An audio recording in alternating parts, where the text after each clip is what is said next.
Hi there. Welcome to the Small Business Coffee Break, the series where we take a few minutes to work on your business, not just in it. Today we ask, how important is it to get comfortable being uncomfortable? With Dr. Giselle Lopez of Dr. Lopez is In. Giselle has over 17 years of experience helping entrepreneurs and leaders reach their fullest potential.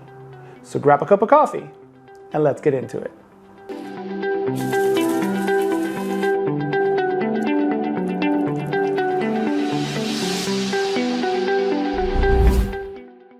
And being uncomfortable is such a part of being a small business owner. Yes. And you have to be so comfortable with being uncomfortable, like me right now, sitting here getting recorded and like so uncomfortable, and I'm here. Well, you know? I tell people all the time, no one believes me, but I am by nature an introvert. Yeah. I am happiest. Me too. In a movie theater. Me too. By myself.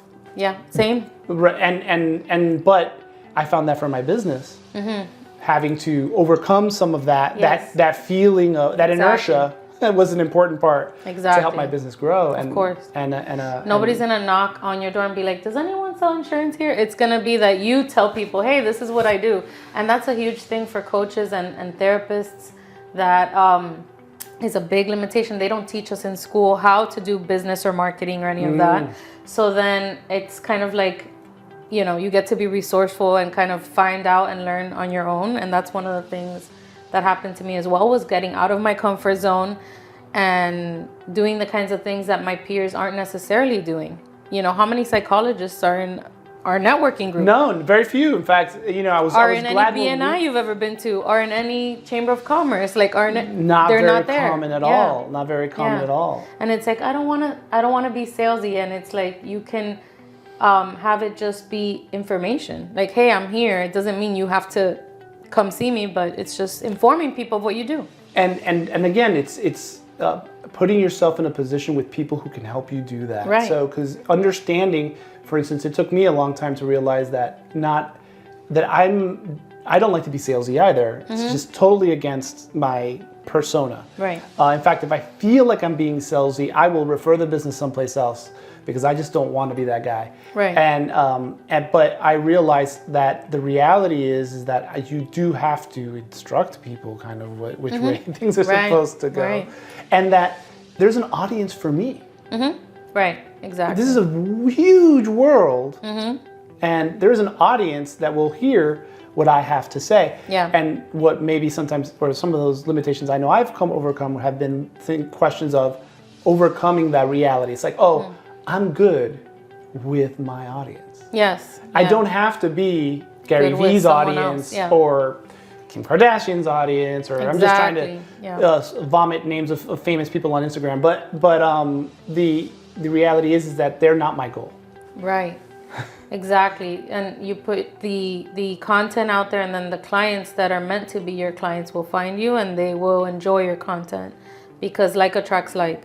So my clients will like me and they will come to me, and people who want something different are going to go to someone else. And that's the, nature of abundance and the law of attraction and all of that kind of stuff, where it's like there's more than enough. I don't need to get Kim Kardashian's followers. I'm good with that, right? Right. I'm okay with that. I can live with that. Yeah, it's about really just I think informing people that what's going on. Like I tell one of my friends who's single, and she's like, I'm never gonna get married, blah, blah, blah. I'm like, I was on dating sites when I was single. Like, you have to tell people you're single. You're not gonna meet anyone if you don't let people know. That does make a little bit of sense. I don't give out. I've been very blessed. I met my wife when we were 17. Yeah. And so I've never been single, so I don't give out any being single advice. Of course. So I was single for a long time before I met my husband, and I met him online on a dating site. So nice. It worked out. Interestingly enough, he found out that I was single through the site, and that's how we met. Because I let people know, hey, I'm here, I'm available. And it's interesting having a third party, having a coach. Yeah. Remove some of those obstacles, puts you in a better place to be able to do some of these things you're uncomfortable doing. Yes. So I talk about driving the car. The client is driving the car. I'm on the passenger seat, and I might point out that there's a blind spot.